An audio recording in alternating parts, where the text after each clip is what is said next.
We're almost at 3 months now since the Chiefs have lost a game. So it's nuts. So the Chiefs will be playing. We'll play in the divisional round of the playoffs. Excuse me, at New England, and basically it's going to be Pittsburgh going to be going to New England, which brings me to the later game. The other game played last night was the Steelers against the Bengals, which can now be going back to being called the Bungles again. The Steelers had control most of the game. That's so mean. It's the truth, though, man. Okay, let me break this down for you, okay? So there was no scoring in the first quarter. Second quarter, Pittsburgh kicks 2 field goals, okay? And they also kick another field goal in the third quarter, so they're up 9 points, okay, at this point. All right, okay. All right. And then they scored the first touchdown of the game, and they decided to go for a 2-point conversion as opposed to a point after attempt instead. So they missed the 2-point conversion, so they were winning 15-0. Gotcha. The Bengals found their groove. They were like Stella. They got their groove back. All right. Okay, in the fourth quarter. They scored their first touchdown at the beginning of the fourth quarter. They followed up with a field goal and then a pass from A.J. McCarron to wide receiver A.J. Green with 1:50 left in the game, which took the score to 16-15. Had Pittsburgh kicked that point after attempt and made it, they'd have been tied, okay? But wait, the Steelers mount a final drive in the final minute after a Jeremy Hill fumble, let the Steelers back in, and then the Bungles just bungled everything. They just bungled everything. Okay, so with lived up to their nickname. Oh, they totally lived up to their nickname. Okay, so the Steelers are driving. They are out of timeouts. And then this play happens. All right, so there's a pass going to from Big Ben Roethlisberger, I should say Roethlisberger. Anyway, can I say that? That's a different story next week. Maybe. So he throws a pass to Antonio Brown, who is arguably the best wide receiver in the NFL. You can make the argument if he's not the best, but either way. And essentially, the linebacker Vontaze Perfect was not perfect last night and decided to level Antonio Brown with a vicious hit. I mean, literally shoulder to head. Oh. And like Antonio Brown did like a 180 and was just sitting there. Just out. Now that earned a 15-yard penalty. Now keep in mind, they were about, I'd say a good 15 yards, maybe about 20 yards away from like ideal kicking distance. Like the longest that their kicker had kicked all year was like 51 yards, okay? So after that hit, there's some pushing and shoving, and then Adam Pac-Man Jones, who likes going to the strip club. That's a quote from him, by the way. Oh, nice. Yeah, Adam Pac-Man Jones, who's been a loser. I mean, he's got a multi-million-dollar athletic ability and a 10-cent head. Oh. So he decides to get into a shoving match and earn another 15-yard personal foul penalty, which put the Steelers in range for a 37-yard chip shot, and kicker Boswell put it through the uprights to take the game back from the jaws of defeat by the score of 18-16. Which I'm sure was thoroughly embarrassing. It is embarrassing. Yes. So Marvin Lewis is the head coach of the Bengals and has been for a number of years. He is now 0-7 in the playoffs. Ouch. 0-7. Now that means he's good enough to take your team to the playoffs. He's basically Marty Schottenheimer, who always could get he could get the Chiefs into the playoffs, he could get the Browns into the playoffs, and then guaranteed to blow it. Yeah, guaranteed. Yeah, I mean, consistency's good, right? Consistency. But though, I gotta say, I would rather take a first-round loss than what I've been seeing with the Rams over the past year. So I mean, I can't talk all that much. I'm gonna talk a little smack. Well, you need to win that Powerball. No, get these guys into shape. It's very true. It's very true. And then So how about this? Got a little Blues news for you. All right. Blues news you can use. I missed that. Oh yeah. I do remember it. So the Blues snapped a 5-game losing streak by beating the Los Angeles Kings of Los Angeles. That's a joke on the Los Angeles Kings.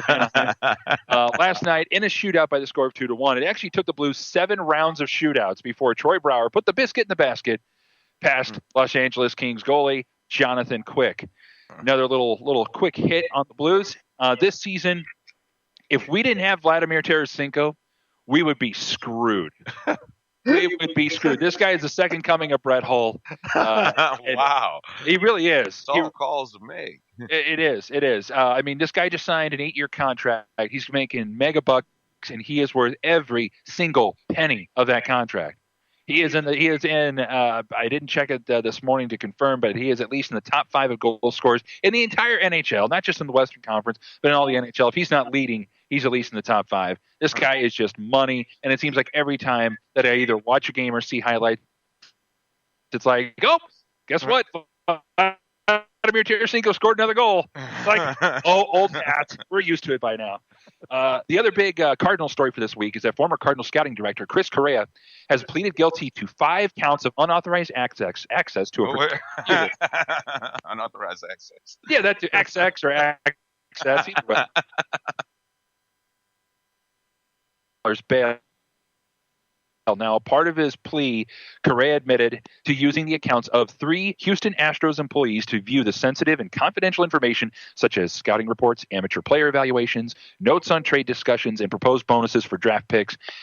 Correa argued that the only reason he accessed the information was to see if former Cardinals employees had taken proprietary data or statistical models to new positions with the Cardinals. Because what happened was that Jeff Lunau, who was the farm director for the Cardinals, went to the Astros and became the general manager and took a few of their scouts with him. Oh. So the thing is, if he's actually found, since he is found guilty, the charges carry a sentence of up to 5 years in prison and a $250,000 fine. Huh. That's a lot of money. Even if you're the Cardinal scouting director, that's still that's a lot of jack. Yeah. You're Jesus. Yeah. I was looking up this. I was over here, and I'm a little slow in the mark. I was over here looking up this Vladimir Tarasenko fella. And he's 24 and he's making that kind of money. Yeah. What? Yeah, man. And he's worth every penny, my brother. He's worth every penny.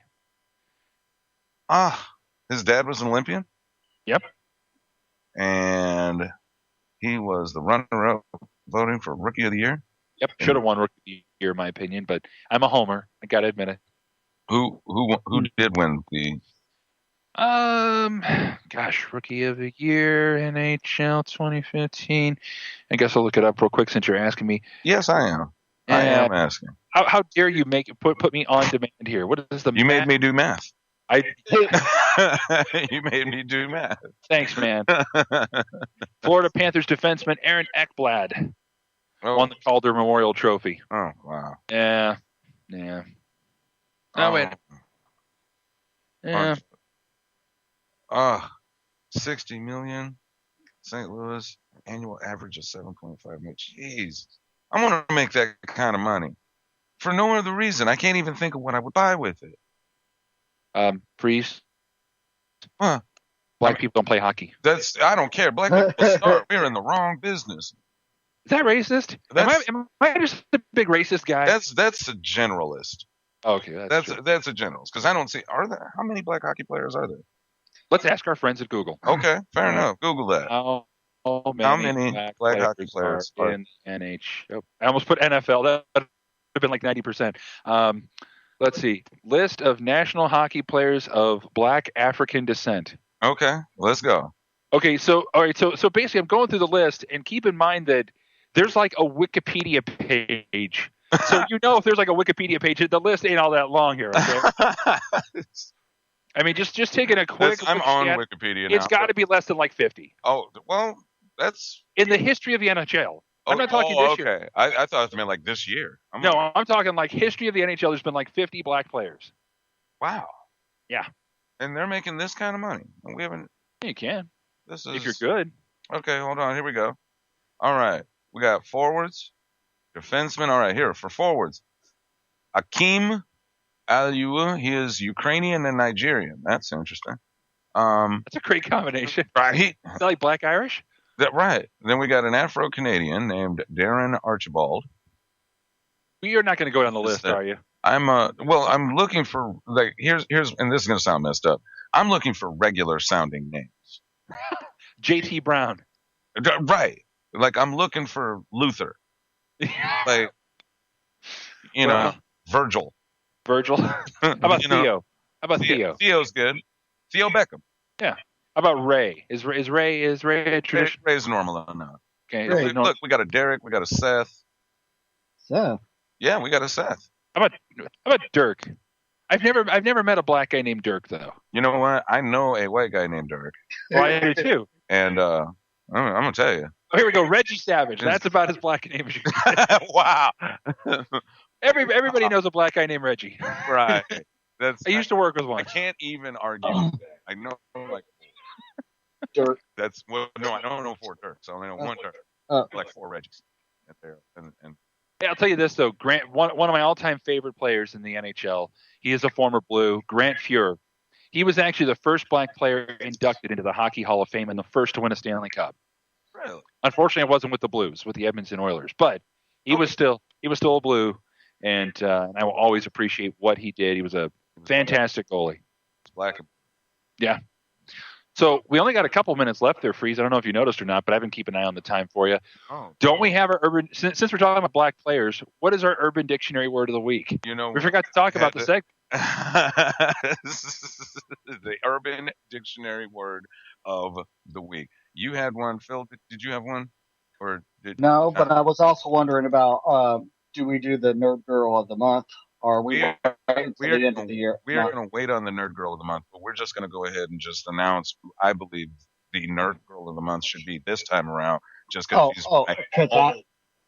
she's my always nerd girl, and that's Polly Perrette. Polly Perrette, baby. I can't argue with that. I can't argue with that. From Okay. NCIS? Right? Yes. Polly Perrette, Abby Sciuto, forensic specialist. Oh yeah. What are you? Did you just say? Get the hell out of my house! Fine, I'll just take my mic off, man. Get the hell out of here. You blasphemous bastard! Hell, one of these computers is named directly after her. Yes, it is. That one. All right. Okay. What was your urban word of the week? Well, I deleted it after you told me you had like 10 different options, man. Well, I narrowed my 10 down to 1. Well, then you spit it out, man. This is your Urban Are we Dictionary ready? word of the week. You go My for it. Urban Dictionary No, word of before you say it, let me just explain why we're doing this, okay? Because there are a lot of people out there who are not hip to the current lingo that kids speak now, and so was not on the week.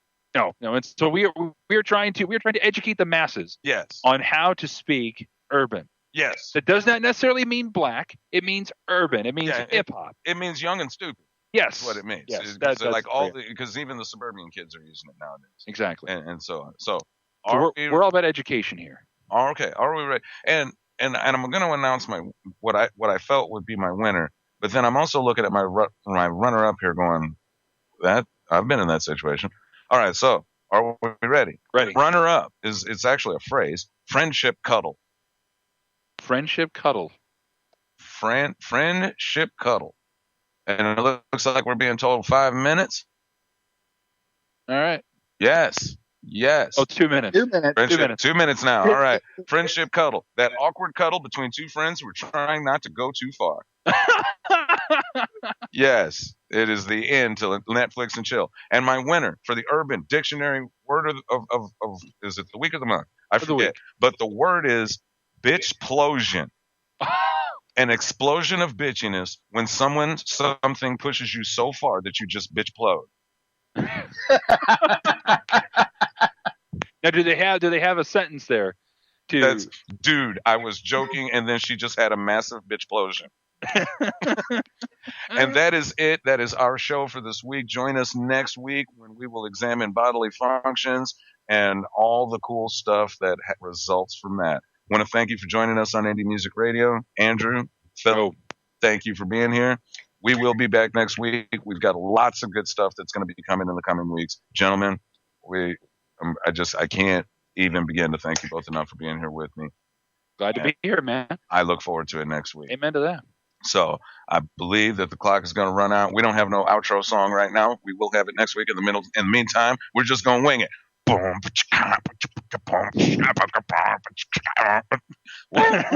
No. Did you just try to do a record scratch?